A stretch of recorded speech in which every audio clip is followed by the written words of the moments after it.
You're welcome, Maxwell. It's my pleasure to be here. Thank you, Nigerians. Okay, nice to have you. The Nnamdi Kanu issue there's been a lot of discussion of late, and it's popping up in the news here and there. Is that any reason to suggest that we are inching closer to his release? Yes, of course. I want to start by saying that Nnamdi Kanu never begged for settlement, because in that there is no charge against him, in quotes. But after revealing some facts, after revealing some circumstances and some happenings, and in line with the Supreme Court admonition in the judgment, the Supreme Court advised that this matter can be settled through political means. Also, in exercising her right under Section 17 of Federal High Court Act, the judge also advised that we can initiate the settlement. So we advised our client in line with that, considering the fact that on his own, IPOB is a human rights organization fighting for self-determination. Now, taking advantage of the fact that he has not been around, some people have decided to use the name to do some other things. And if you recall, that was in February when I traveled to Europe. So he instructed that I should try to see Simon Ekpa. Who is in Finland, I think it was. Yes, Finland, that I should go to Finland to see Simon Ekpa, and I should advise him. You know, remember that he has written with his handwriting. So Simon Ekpa said he wrote that thing with AK-47 on his head, that you can only believe if Nnamdi Kanu is out. So after my program, I contacted him. I said, please, I want to come and see you. How do I get across to you? He said, where am I? I said, I'm in Germany. He said, okay, that I should go to Belgium and wait for him. I traveled to Belgium. I waited for him for 2 days. He said, let us talk on phone. I said, now, your leader, Nnamdi Kanu, whom you called your leader, said that he's not happy with you. I marshal out some points. Paramount among them is the economy in the Southeast in particular, and Nigeria as a whole, and the killings. So he said he disagreed with me, that Nnamdi Kanu did not send me, that I fabricated this story. So now I came back, I visited Nnamdi Kanu. I said, the young man said, except you are out, that's when he will believe you. So, and some other issues, going also by what the court has hinted, let it not be as if we don't want peace. Then also, Nnamdi Kanu also revealed that he will not get justice in Nigerian court. Yes, I left him yesterday around after 5. He has never missed words in saying that. He said that he will never get justice in Nigerian court. 2, that if Nigerian court even granted him release him, the federal government of Nigeria will disobey. They have done it the first one, they have done it the second one, they have done it the third one. So that he has lost confidence in Nigerian judiciary. You are asking me the reasons why he decided to go in this manner. So also the killings in the Southeast is one of the things that is even breaking him down, because he only, he has no access to radio, no telephone, no news, no newspaper, no television. So we only visit him, tell him the happenings that is going around, and the thing is really affecting him. Not even his incarceration, because freedom, you don't get freedom on a platter of gold. Even the America you are enjoying today, UK you are enjoying today, people fought for it, people died for it, people suffered for it, even South Africa. And if you watch those freedom fighters, none of them spend anything less than 20 years incarceration. That one is not even bothering him. because these are the hazard. These are the issues you see in fighting for rights. So liberty is not something that you get on a platter of gold. Then another one is also the elders, the religious leaders, the traditional rulers, those that meant well for this country, those that discovered that anything that is affecting South is also affecting Nigeria. And they said, let us go for this. So with the combined effects of all this, we advised him, and they considered it that let's try, give it a trial. So that one is where we are today. Then the question there is that federal government, are they ready to? Are you, because I learned that they say that's actually the question I would have liked to put to you. I mean, one, you say, of course, the out of court settlement as recommended by the judge on this, is a good idea. Yes. Now, ask you, do you think the federal government is ready? That one, I'm not with them. I'm not with the system. That's a. If I should use some of our colleagues, they said, Maxwell, I cannot participate with you people. You know, I am with the system. I am not with the system. I don't know whether they will agree. But what, because I'm speaking for Nnamdi Kanu. Yes. I have his authority to speak as his lawyer. So when somebody said Nnamdi Kanu is ready to accept all conditions, any condition, you cannot ask Nnamdi Kanu to cut one of his hand as a condition for his release. He will not agree. You cannot ask Nnamdi Kanu to remove that made him a human being. What is that? You have fundamental rights. Right to talk, right to move, right to express your opinion, right to exercise your right as a human being, as enshrined in the Constitution. So when you ask Nnamdi Kanu to remove it, so as to release him.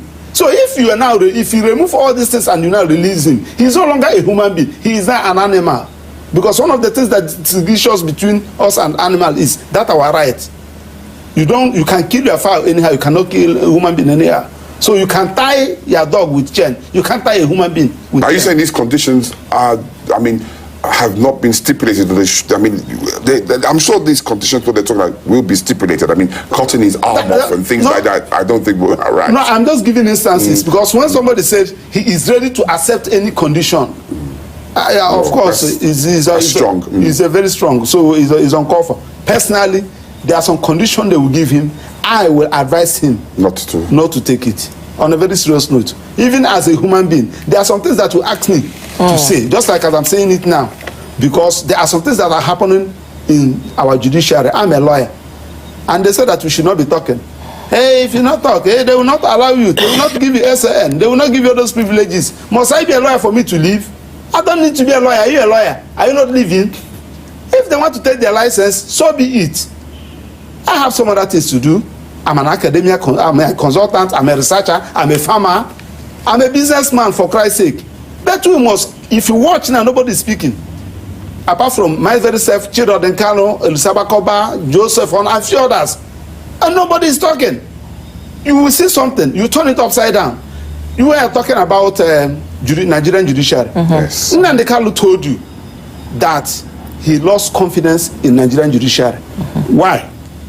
Court of appeal. I'm not talking about upper area court.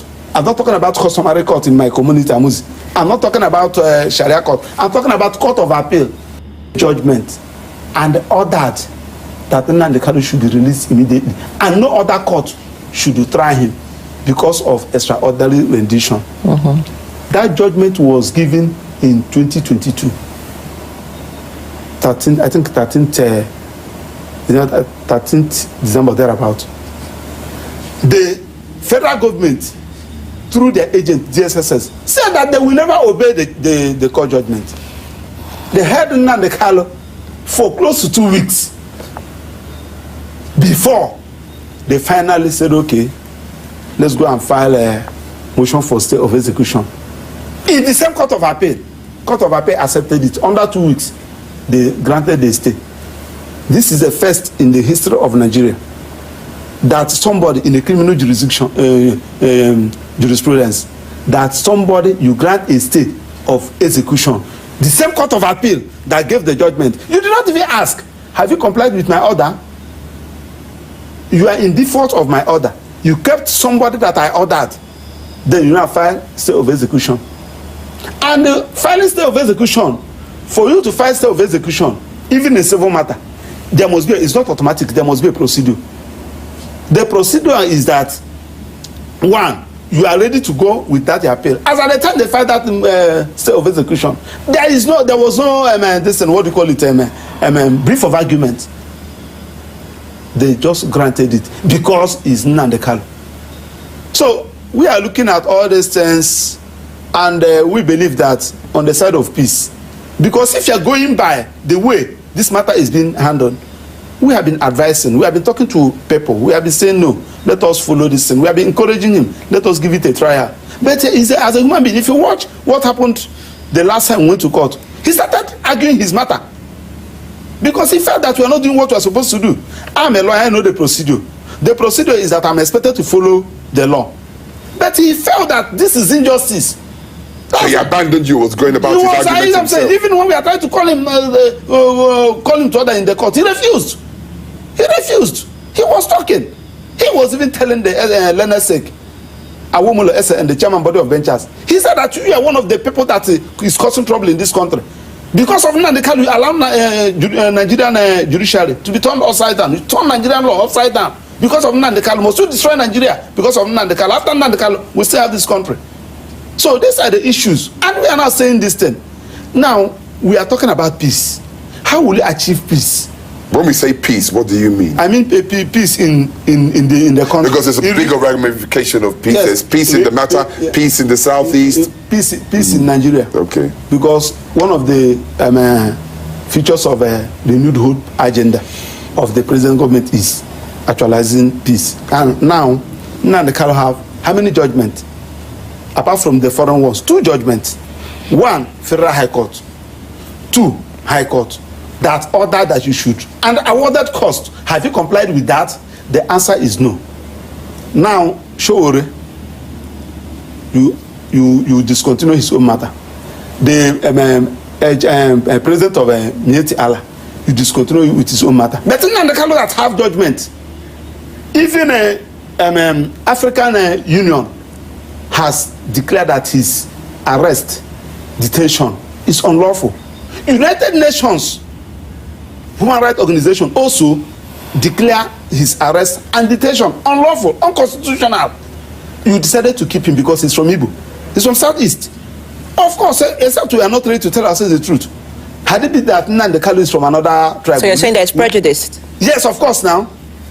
That is the naked truth. You do not invite me here to come and mince words. Because everybody's seeing it. But I don't want to talk, Who will talk? Who will talk? Because it's from, and you feel that Igbos are docile in nature. You can do whatever thing you like and get away with it. Because if it's other tribe and you keep that, you know what will be happening in this country by now. But you feel that an Igbo man is interested in his business of buying and selling. He's not interested to fight for his right. Someone that is fighting for his right of self-determination. What gave rise to that? It's not for you to address it. It's not for you to address it. You never addressed it. Then the person that said that we should give him president, we gave him president. He destroyed the country for 8 years. He's the person that caused this trouble. I'm talking about President Buhari. He caused this trouble, and now he left. He's now in Daura. Then you a Democrat. I, as a person, as a student, I work with Tinubu as a student during Nadeko. Then we felt that you should come and look at all these things. Even the Attorney General, everybody know what he stands for. But up to now, nothing. It's like, yes, you told us that you're going to continue from where you stopped. We thought that you're joking, but everything is playing out. So what we are now saying is that now that people, the Senate, the House of Rep, the religious leaders has called for this thing, it's a very simple thing. Release Nnamdi Kanu. Let us have peace. Because it can be. Remember that those of them that are saying is Igbo. If you go to Court of Appeal, go to Court of Appeal, Oka. Go to Court of Appeal, all those in the southeast. The people that are they not from other tribe? Federal High Court, National Industrial Court. I'm talking about all those judges. So you are not even considering them. There are some police officers that are not from southeast that are working in that place. In the whole of southeast now, you hardly see any police officer with uniform. Look at the other day. the soldiers were, something that is avoidable. And everybody know that Nnamdi Kanu never committed any crime. He's agitating. It is his right. You can't stop him. If you feel that what he's doing, he can allow him. If he merit the criteria for being given a country of his own, so be it. Okay, Max, let me allow you to take a breath for a little while. Now, what do you make of the intervention of the Southeast senators, which was given wide publicity during the week, and their meeting with the Attorney General of the Federation calling for Nnamdi Kanu's release? Anyway, well, to me it's belated, but I can say good morning to them now that they have woke up. So the president should listen to them. The Attorney General should listen to them. Federal House of Representatives, because they have viewed it's belated while Nnamdi Kanu is still in detention. Yes, now this is, they would have started it earlier before now. Nnamdi Kanu is not supposed to be in detention. What is the offense? Have you seen the charge? How many amendments? We are talking about over 11 amendments in a charge. Ask any lawyer. Have you ever witnessed this thing before? Immediately they bring a charge, you file a notice of preliminary objection. They withdraw to amend. They said that Nnamdi Kanu was speaking from London. That amounts to terrorism. We brought a preliminary objection. They amend and remove London. They did not even now state where he's speaking from. So the point we are making is that I'm not saying it because I'm from Southeast. When what's the name? Asadidi Kobo was in detention, I appeared. I gave solidarity appearance. When Shore, his own was going on, I followed up. So what we are now saying is that don't destroy it. Okay, you just wake up Amalami simply because we want to clamp down IPOB. An association, you need to go and see these people where they are having meeting. Anytime they are having meeting in Paris, the one I witnessed, the government normally give them coverage. Come and see men. I'm talking about men, professors, engineers, medical doctors, reverend fathers, pastors. They are registered in all this organization. And your own, you now declare it a terrorist organization. Oh man, my brother, I ask you this question. You call your male children armed robbers. You call your female children prostitutes. And you want people to come to your family to marry. Listen, let me tell you, we are just deceiving ourselves. No country will come. We say that you are traveling to weigh foreign investors. Who is that stupid person that will come and invest his money in a place that you have a terrorist group? No. What will bring foreign investors? Everybody is watching. They have information of what is happening in Nigeria more than you that is living here. Ask them outside. They follow up. Most of the times when they call you, they will be even giving you information. Somebody will call you from US, he will be telling you what is happening in Asokro, where you are working. So they follow events. So I'm traveling. Let us get private jet so that it will give Nigeria prestige. Who told you that nonsense? That when you get a big car, you. Max, can we be a bit tempered with the language, please, if you don't mind? What I'm saying is that in your house now, your children, no food, no clothes. You are now moving with Land Cruiser Jeep. Nobody will take you serious. In fact, people will be laughing at you. So the point I'm making is that get all these things. Let us have security in the country. Let us have a good economy. Allow people to exercise their freedom. People will come. Listen, let me tell you, nobody. Enforcement of fundamental rights is a very important issue. That's why both United Nations Charter, African Charter, Constitution, they don't joke with it. Immediately you find enforcement of fundamental rights in court. A judge that know why not all this, most of all these ones we are seeing, he will give it. You talked about security. You talked about security. Security in the Southeast, I guess, is one of the key planks that moving forward in the Nnamdi Kanu case is all about. What's the situation? No, let's be specific with the Southeast. Yes. Do you know why I say Nigeria? In Osu, in Olu. Can we talk about the Southeast, please? Osu is in the Southeast now. Okay. In Olu. Okay. Osu. I thought you said Osun. Really. No. There is no youth there now. Okay. Where are they? Some are in Abuja. Thereby giving Abuja more pressure. I don't know whether you get what I'm saying. So if you release Nnamdi Kanu, he will address this issue. Because anyone said, I'm agitating because of Nnamdi Kanu. I'm agitating because of Nnamdi Kanu. Now I ask you, had it been that Nnamdi Kanu maybe was released and they addressed all these issues, all those military men, maybe they would have been alive. I don't know whether you're getting what I'm saying. The judge that was, no judge is sitting, let me just use my state. We have, in Nnamdi, we have 3 courts. None of them is sitting. All of them are sitting in Owerri now. Are you seeing the implication? So if you're a company in Southeast now and you have a matter, so most of them, they are now giving to 2027 because you have to wait, let the judge finish. They will give your own matter by 4 or something like that, while other courts are there. So what we are saying is that when you release Nnamdi Kanu, let's start from there. The elders, of course, he's a human being. In the course of his agitation, he must have made 1 or 2 mistakes. But you learn on a continual process. Absolutely. By now, when all these religious leaders, all these traditional rulers will now call him, they said, no, you don't do it in this way. Because if you have a good case and challenge from a wrong angle, people will get you. If you want to agitate, go ahead and agitate. Then federal government, that the other, what's the name, that military man that destroyed the army, that came with Operation Python dance, the one Brutai that brought Operation Python dance. Had it been that we have this one now, because this particular chief of army staff, from what I've been observing, is like this one is more civilized, more educated. He knows what he's doing. Because had it been that he did not go with Operation Python dance, all these things wouldn't have come up. Okay, let me come in here, Maxwell, because I hear you talk extensively about human rights. You know, you also talked about your experience when you traveled with, Simon Ekpa, amongst others. But I'm looking at the larger implication of this, in the larger scale.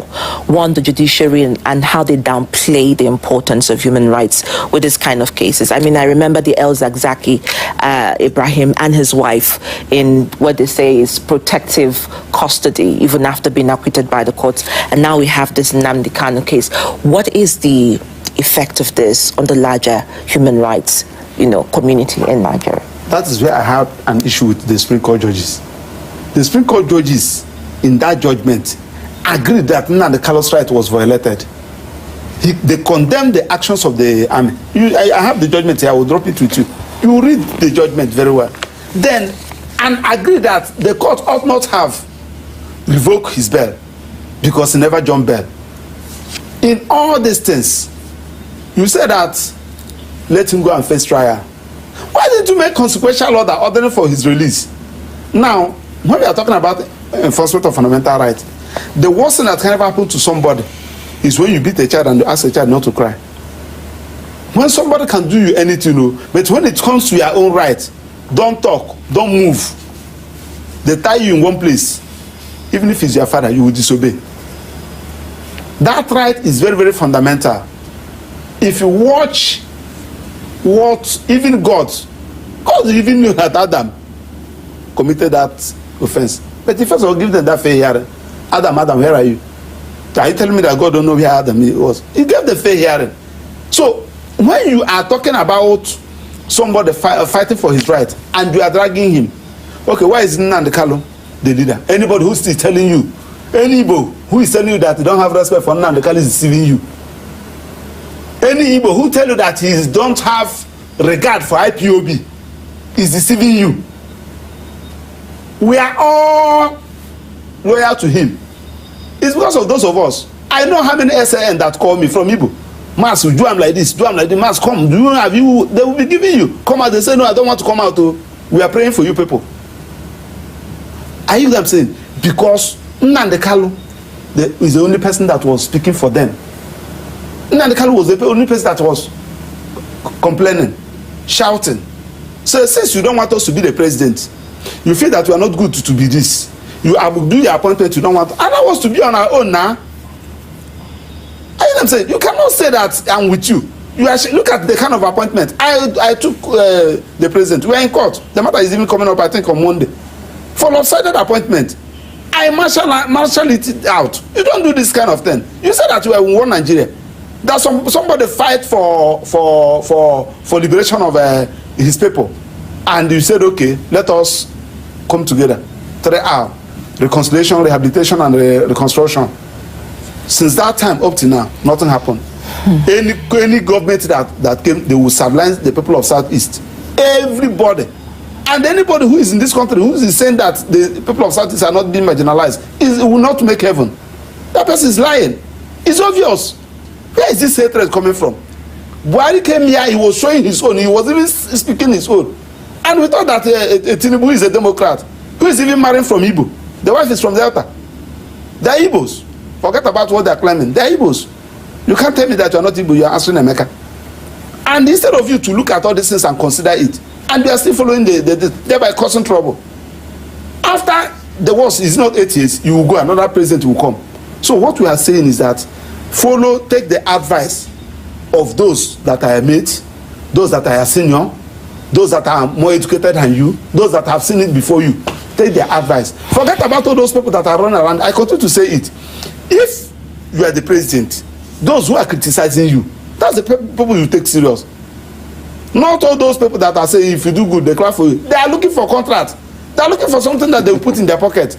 Of course now, if like now